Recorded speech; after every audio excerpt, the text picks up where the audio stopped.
Hurmatli tomoshabinlar, bugungi videomuz juda muhim mavzuga bag'ishlangan. Har biringizni, ayniqsa pensiya yoshidagi yaqinlaringiz bo'lsa, bu ma'lumot qiziqtiradi. Katta ehtimol bilan siz ham bu yangi qoidalar ta'siriga tushasiz.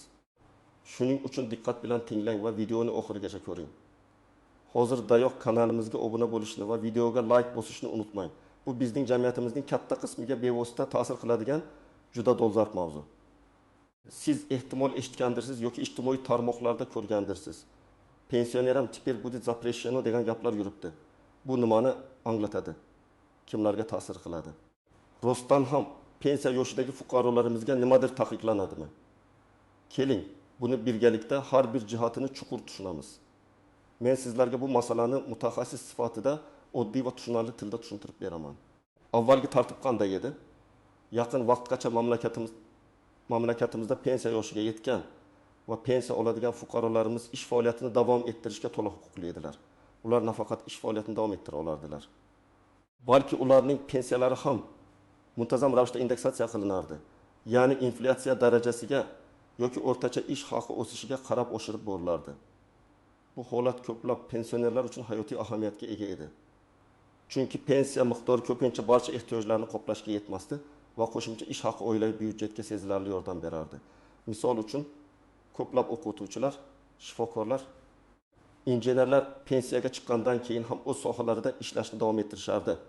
Ularning tajribasi va bilimlari juda qadrli edi. Hamda ular shu orqali o'z moddiy ahvolini yaxshilashar, hamda jamiyatga foyda keltirishar edi. Ular bir vaqtning o'zida ham pensiya, ham ish haqi olardilar va ularning pensiyalari boshqa ishlamaydigan pensionerlar singari muntazam ravishda oshirilardi. Hech qanday cheklovlar, hech qanday taqiqlar yo'q edi. Endi esa vaziyat tubdan o'zgardi. Yangi qonunchilikka ko'ra, pensioneram teper будет запрещено iborasining ma'nosi shuki, agar pensiya yoshidagi fuqaro ish faoliyatini davom ettirsa va uning oylik daromadi ma'lum bir belgilangan chegaradan oshsa, uning pensiyasi indeksatsiya qilinmasligi yoki hatto ma'lum bir qismi ushlab qolinishi mumkin. Bu degani, ishlaydigan pensionerlarning pensiyalari endi avvalgidek muntazam oshirilmaydi va ba'zi hollarda ular ishlamaydigan pensionerlarga nisbatan kamroq nafaqa olishlari mumkin. Bu yangilik ayniqsa o'z bilim va tajribasi bilan ishlab oilasiga yordam berayotgan pensionerlar uchun jiddiy o'zgarish hisoblanadi. Aslida qonun bevosita ishlash taqiqlanadi demayapti, ammo bu imtiyozlarni cheklash orqali ularni ishdan chekinishga majburlashi mumkin. Bu qonun o'zgarishining asosiy maqsadi pensiya fondi byudjetiga tushadigan yukni kamaytirish va yosh avlodga ish o'rinlari yaratishga ko'maklashishdir deb tushuntirilmoqda rasmiy doiralarda. Keling, bu yangi qoidalarni batafsil ko'rib chiqaylik. Kimlar xavotirlanishi kerak va kimlarga bu qoidalar umuman ta'sir qilmaydi? Birinchi navbatda bu yangi qoidalar doimiy ish joyiga ega bo'lgan, rasmiy ravishda ishlaydigan pensionerlarga ta'sir qiladi. Agar siz pensiyaga chiqqan bo'lsangiz va ish joyingizdan rasmiy ish haqi olsangiz, siz bu o'zgarishlarga duch kelasiz. Har bir holatda individual yondashuv talab etiladi. Ammo umumiy qoida shu: agar sizning oylik ish haqingiz va pensiyangiz umumiy miqdori ma'lum bir belgilangan chegara, masalan mamlakatdagi o'rtacha ish haqining 2 baravari yoki undan ko'proqni tashkil etsa, sizning pensiyangiz indeksatsiya qilinmaydi yoki qayta hisoblab chiqilishi mumkin. Bu chegaralar hududiy va hukumat qarorlariga ko'ra o'zgarishi mumkin. Shuning uchun aniq raqamlarni doimiy ravishda kuzatib borish muhim. Bir nechta real hayotiy misollarni ko'rib chiqaylik. Misol 1, o'qituvchi Ayisha opaning holati. Ayisha opa 60 yoshda 35 yillik ish staji bilan pensiyaga chiqqan. Uning pensiyasi har oyda 1 million 800 ming so'm. U pensiyaga chiqqandan so'ng ham maktabda yarim stavkada ishlashni davom ettirdi va bu ishdan oyga qo'shimcha 1 million 200 ming so'm ish haqi olardi eski qoidalarga ko'ra. Ayisha opaning umumiy oylik daromadi 3 million so'm edi va uning pensiyasi har yili mamlakatdagi pensiya indeksatsiyasi bo'yicha oshirib borilardi. Yangi qoidalarga ko'ra esa Ayisha opaning umumiy daromadi 1 million 800 ming so'm, pensiya 1 million 200 ming so'm, ish haqi 3 million so'm belgilangan chegaradan oshib ketganligi sababli uning pensiyasi endi indeksatsiya qilinmaydi. Demak, boshqa ishlamaydigan panellarning pensiyalari oshib borayotgan bir paytda Ayisha opaning pensiyasi bir xil miqdorda qoladi. Uning xarid qobiliyati inflyatsiya tufayli vaqt o'tishi bilan kamayib boradi. Bu holat Ayşe opa uchun sezilarli moliya yo'qotishlarga olib kelishi mumkin. Chunki u nafaqat o'ziga, balki nabirlarga ham yordam berardi. Misol 2. Muhandis Ravshan akaning holati. Ravshan aka 65 yoshda katta ishlab chiqarish korxonasidan 2 million 500 ming so'm pensiya oladi. U pensiyaga chiqqandan keyin ham o'z bilim va tajribasini baholab, xususiy firmada maslahatchi sifatida to'liq stavkada ishlashni davom ettirdi. Uning oylik ish haqi 4 million so'm. Umumiy daromadi 6 million 500 ming so'm. Yangi qoidalarga ko'ra, Ravshan akaning daromadi belgilangan chegara. Masalan, o'rtacha ish haqining 2 barobaridan aytaylik 5 million so'm sezilarli darajada oshib ketganligi sababli uning pensiyasining bir qismi masalan o'tin badal miqdori ushlab qolinishi mumkin. Ya'ni u 2 million 5 ming so'm o'rniga atigi 20 million 7 ming so'm pensiya olishi mumkin. Bu holat Ravshan aka uchun juda katta moliyaviy zarba hisoblanadi. Chunki u o'z pensiyasiga ishonib turmush tarzini rejalashtirgan edi. U endi o'z ishini davom ettirishdan manfaatdor bo'lmay qolishi mumkin. Chunki ko'p mehnatiga yarasha pensiya imtiyozlaridan mahrum bo'ladi. Misol 3. Xususiy tadbirkor Xolida xolaning holati. Xolida xola 62 yoshda. Eng kam pensiya oladi. Taxminan 20 million 7 ming so'm. U bozorda kichik savdo nuqtasini yuritadi va bu orqali oyga o'rtacha 20 million 500 ming so'm sof foyda oladi. U rasman hech qayerda ishlamaydi.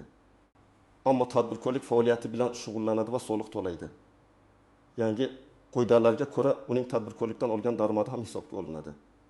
Agar uning umumiy daromadi pensiya lyuks tadbirkorlik daromadi belgilangan chegara masalan 3 million so'm ostida bo'lsa, uning pensiyasi avvalgidek indeksatsiya qilinishi mumkin.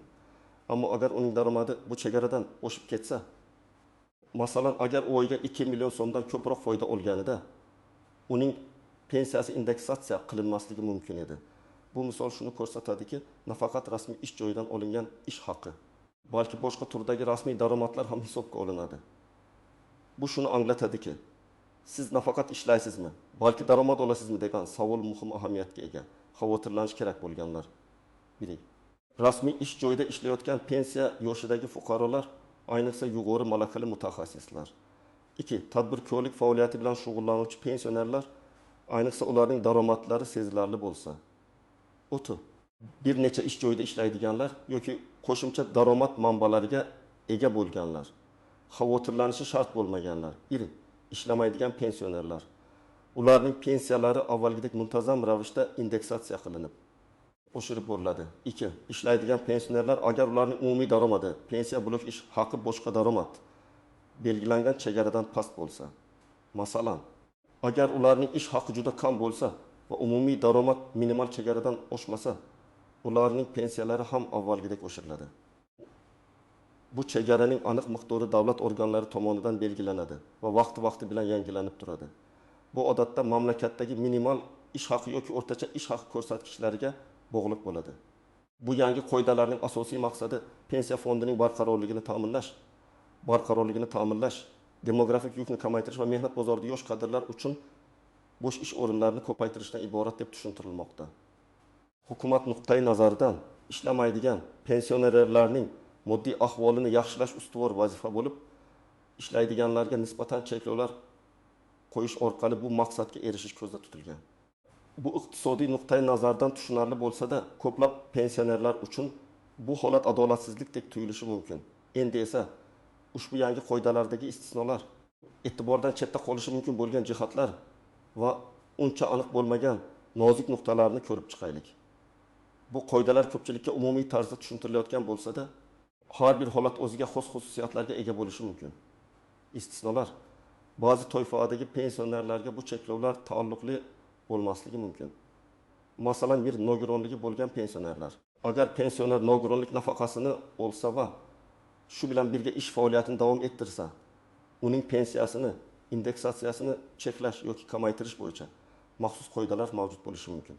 Ko'pincha ularga nisbatan yumshoqroq shartlar qo'yiladi. Chunki ular uchun ish topish va mehnat qilish qiyinroq kechadi. Ammo bu ham qonunchilikda aniq ko'rsatilgan bo'lishi kerak. 2. Ayrim kasb egalari. Ba'zi sohalardagi mutaxassislar uchun, masalan, olimlar, o'qituvchilar, shifokorlar uchun ularning noyob tajribasi va bilimlari tufayli istisnolar ko'zda tutilishi mumkin. Ya'ni ular jamiyat uchun shunchalik qimmatli bo'lganki, ularning mehnatini rag'batlantirish zaruriyati pensiya cheklovlaridan ustun qo'yiladi. Ammo bu ham alohida qonunosida hujjatlarda belgilanishi shart. Hozircha bunday istisnolar aniq belgilangan emas. Davlat siriga oid ma'lumotlar bilan ishlaydigan shaxslar, ba'zi maxfiy ishlar bilan shug'ullanuvchi pensionerlar uchun ham maxsus tartiblar joriy etilishi mumkin.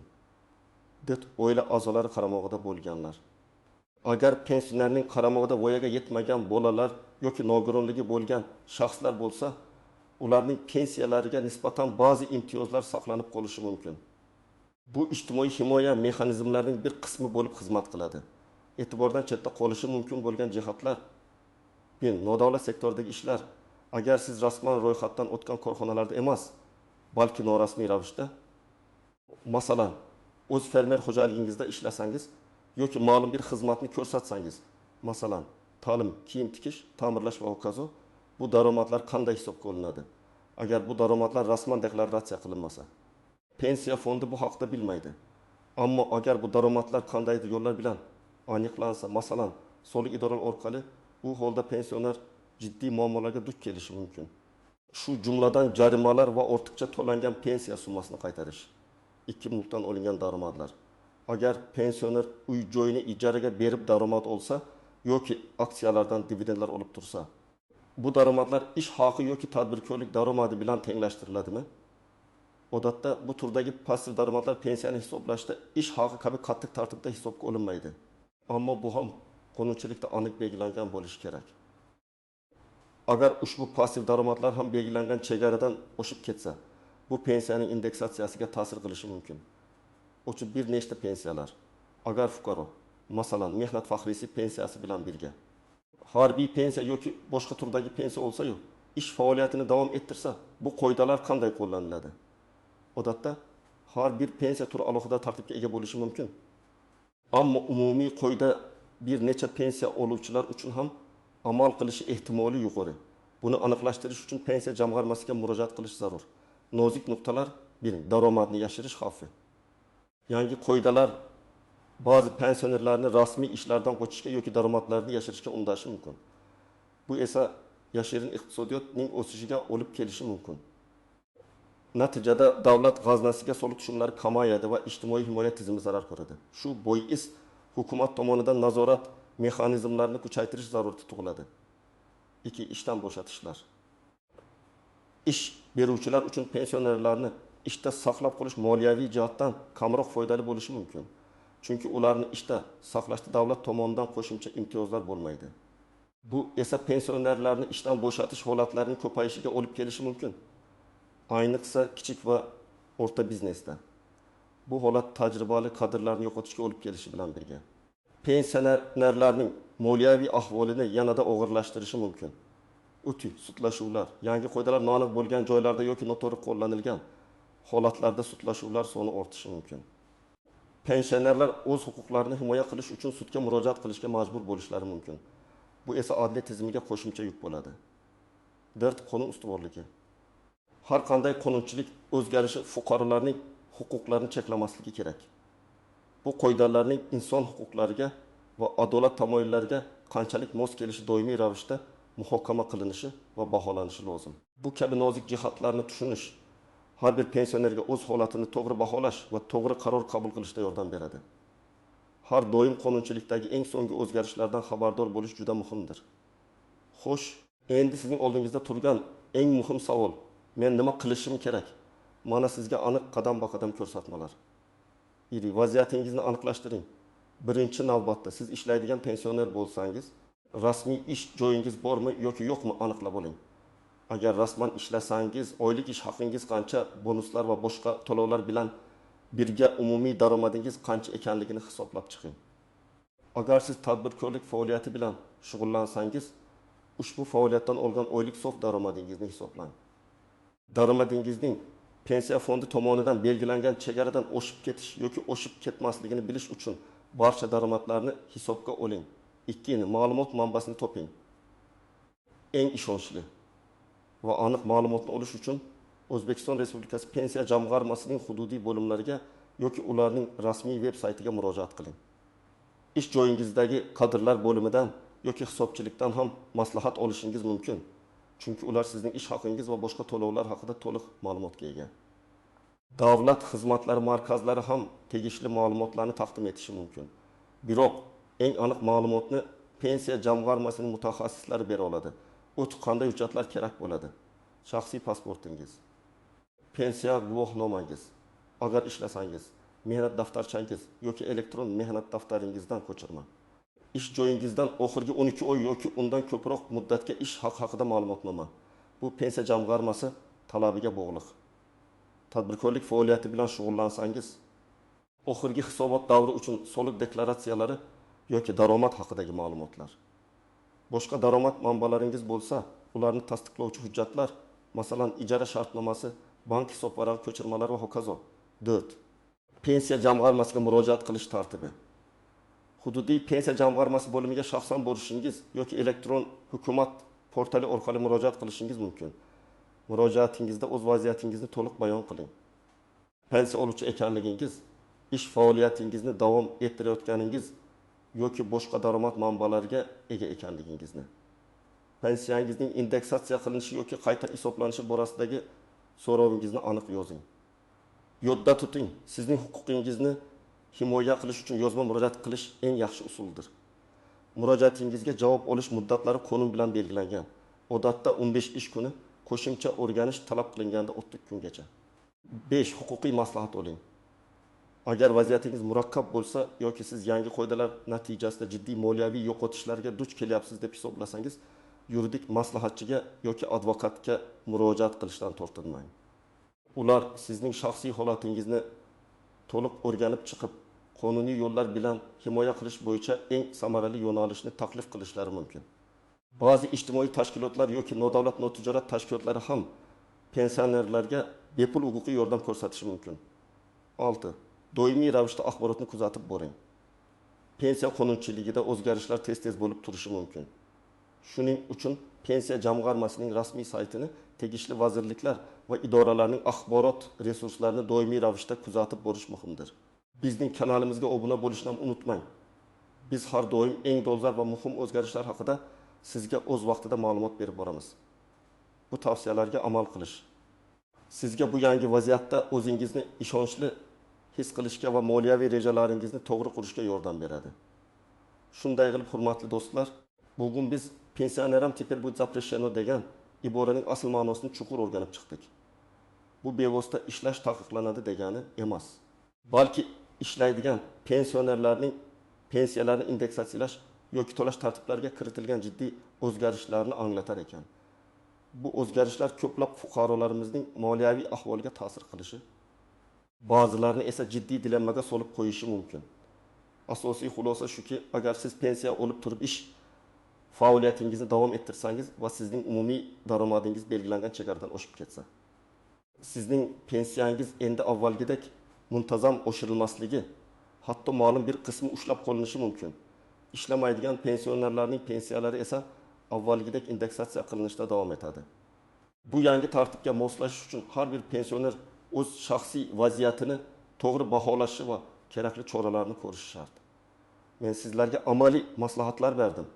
O'z vaziyatingizni aniqlashtiring. Pensiya jamg'armasiga murojaat qiling, kerakli hujjatlarni to'plang va agar kerak bo'lsa, huquqiy yordam oling. Bu sizga moliyaviy mustaqilligingizni saqlab qolish va kelajagingizni to'g'ri rejalashtirishda yordam beradi. Bu masala bo'yicha sizning fikringiz qanday? Siz bu yangi qoidalarni adolatli deb hisoblaysizmi? Sizga yoki yaqinlaringizga bu o'zgarishlar qanday ta'sir qiladi? Izohlarda o'z fikrlaringizni yozib qoldiring. Biz har biringizning munosabatingizni bilishdan mamnun bo'lamiz. Videoga like bosing va kanalimizga obuna bo'lishni unutmang. Chunki biz siz uchun doimo eng foydali va muhim ma'lumotlarni taqdim etishda davom etamiz. O'zingizni va yaqinlaringizni asrang. Keyingi videolarda ko'rishguncha xayr.